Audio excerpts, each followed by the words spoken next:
নমস্কার বন্ধুরা, স্বাগত দুনিয়াতে সবাইকে ওয়েলকাম জানাই। আজ বানাবো সম্পূর্ণ নতুন স্বাদের এঁচোড়ের কোপ্তাকারি। এই রেসিপি সহজে বানিয়ে ফেলতে পারবেন আর গরম ভাতের সঙ্গে খেতে কিন্তু অপূর্ব লাগবে। এঁচোড়ের কোপ্তাকারি বানানোর জন্য একটা নিয়েছি ছোট সাইজের এঁচোড়।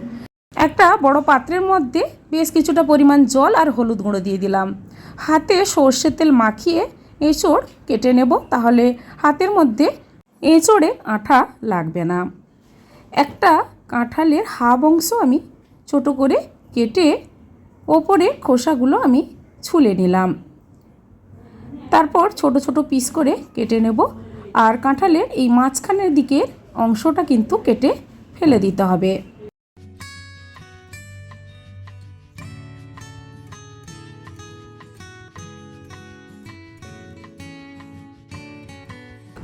সবগুলো এঁচোড় কেটে নিলাম। এবার গ্যাস অন করে কড়াইয়ের মধ্যে বেশ কিছুটা পরিমাণ জল, অল্প হলুদ গুঁড়ো আর দেব লবণ। লবণ আর হলুদ দিলে এঁচোড়গুলো কালো হয়ে যাবে না, আর সেদ্ধটাও ভালোভাবে হয়ে যাবে। গ্যাসের ফ্লেমটা মিডিয়াম রেখে ঢাকা দিয়ে মিনিট সাথে টাইম দিয়ে সেদ্ধ করে নেব।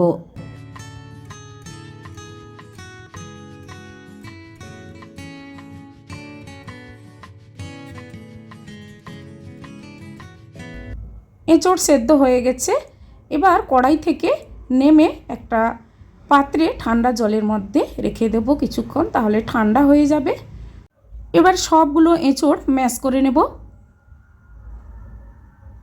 তারপর দিয়ে দেব বেসন।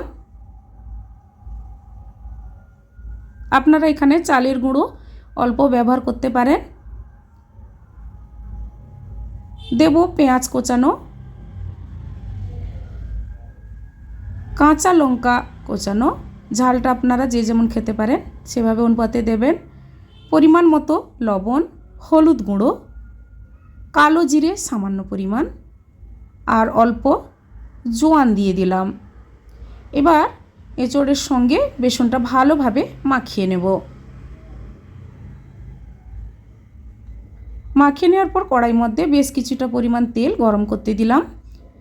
এবার মেখে রাখা এঁচোড়ের কোপ্তাগুলো হাতের সাহায্যে গোল করে তৈরি করে নেব।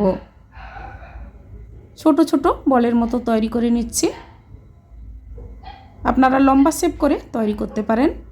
এবার গ্যাসের ফ্লেমটা মিডিয়াম রেখে সবগুলো কোপ্তা আস্তে আস্তে করে ভাজতে দিয়ে দিলাম। এইভাবে এঁচোড়ের কোপ্তা বানিয়ে বিকেলবেলা চায়ের সঙ্গে খেতে পারেন, খুবই ভালো লাগবে। উল্টে পাল্টে গোল্ডেন ব্রাউন কালার করে সবগুলো এঁচোড়ের কোপ্তাগুলো লাল করে ভেজে তুলে নিলাম। সবগুলো এঁচোড়ের কোপ্তাগুলো ভেজে নেওয়ার পর এঁচোড় কোপ্তাকারির গ্রেভি তৈরি করে নেব। কড়াইয়ের মধ্যে রিফাইন তেল 3 টিস্পুন, কালো জিরে সামান্য পরিমাণ, কাঁচা লঙ্কা কোচানো, একটা পেঁয়াজ পেস্ট করে দিয়ে দিলাম। পেঁয়াজের গন্ধ যতক্ষণ না যাচ্ছে 1 মিনিটের মতো নাড়াচাড়া করে আদা রসুন বাটা 1 টিস্পুন করে দিয়ে দিলাম। আদা রসুনটাও পেঁয়াজের সঙ্গে আরও 1 মিনিটের মতো টাইম দিয়ে নাড়াচাড়া করে নেব। টমেটো পেস্ট করে দিয়ে দিলাম। এরপর আমি কিছু মশলা দিয়ে দিচ্ছি। ধনে গুঁড়ো 1 টিস্পুন, জিরে গুঁড়ো 1 tablespoon, Kashmiri chilli powder 1 teaspoon, হলুদ গুঁড়ো 1/2 টেবিল স্পুন। এই মশলাগুলো নাড়াচাড়া করে অল্প চিনি দিয়ে দিলাম টেস্টটা ভালো হওয়ার জন্য। আর মশলাগুলো যাতে পুড়ে না যায় অল্প জল দিয়ে মশলাটা গ্যাসের ফ্লেম লো করে কষিয়ে নিলাম। এরপর দিয়ে দেব জল। জলটা আমি এখানে উষ্ণ গরম জল ব্যবহার করেছি। এঁচোড়ের কোপ্তাকারি বানানোর জন্য 2 থেকে 3 বাটির মতো আমি জল দিয়ে দিলাম। পরিমাণ মতো লবণ দিয়ে দেব। এবার গ্যাসের ফ্লেমটা হাই টু মিডিয়াম রেখে মিনিট 3 ফুটতে দেব। ফুটে যাওয়ার পর ভেজে রাখা এঁচোড়ের কোপ্তাগুলো দিয়ে দেব। এবার নাড়াচাড়া করে আরও 1 মিনিটের মতো ফুটতে দেব। সবার লাস্টে দিয়ে দিচ্ছি 1 টেবিল স্পুন গরম মশলা গুঁড়ো। তারপর গ্যাস অফ করে কিছুক্ষণ স্ট্যান্ডিং টাইমে রেখে সার্ভ করে নিচ্ছি এঁচোড়ের কোপ্তাকারি। বন্ধুরা, এভাবে এঁচোড়ের কোপ্তাকারি বাড়িতে একবার ট্রাই করে দেখুন।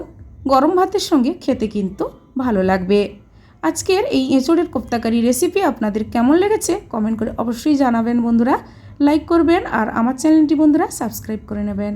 পাশে থাকা বেল আইকন প্রেস করবেন। আমার চ্যানেলে যখন কোনো নতুন রেসিপি দেব আপনাদের কাছে নোটিফিকেশান খুব সহজে পৌঁছে যাবে। আজ এ পর্যন্ত, আবার হাজির হব যে কোনো সময়। সবাই ভালো থাকুন, সুস্থ থাকুন। ধন্যবাদ।